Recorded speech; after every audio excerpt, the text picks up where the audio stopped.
ಹಾಸನ ಜಿಲ್ಲೆ ಸಕಲೇಶಪುರ ತಾಲೂಕಿನ ಕುನಿಗನಹಳ್ಳಿ ಗ್ರಾಮದಲ್ಲಿ 3 10ನೇ ತರಗತಿ ವಿದ್ಯಾರ್ಥಿಗಳು ನಾಪತ್ತೆಯಾಗಿರುವ ಪ್ರಕರಣ ಬೆಳಕಿಗೆ ಬಂದಿದೆ.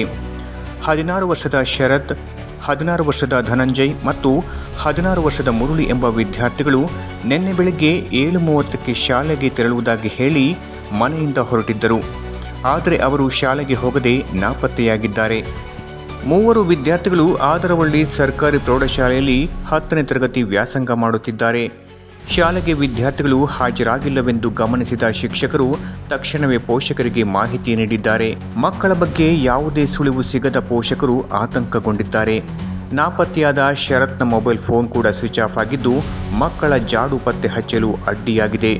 ಈ ಬಗ್ಗೆ ಕುನಿಗನಹಳ್ಳಿ ಗ್ರಾಮದ ಧರ್ಮಪ್ರಕಾಶ್, ಮನು ಮತ್ತು ಕಿರುಹುಣಸೆ ಗ್ರಾಮದ ಮಹೇಂದ್ರ ಅವರು ಸಕಲೇಶಪುರ ಗ್ರಾಮಾಂತರ ಪೊಲೀಸ್ ಠಾಣೆಗೆ ದೂರು ನೀಡಿದ್ದಾರೆ. ಪೊಲೀಸರು ಪ್ರಕರಣ ದಾಖಲಿಸಿಕೊಂಡು ಮಕ್ಕಳ ಹುಡುಕಾಟ ಆರಂಭಿಸಿದ್ದಾರೆ.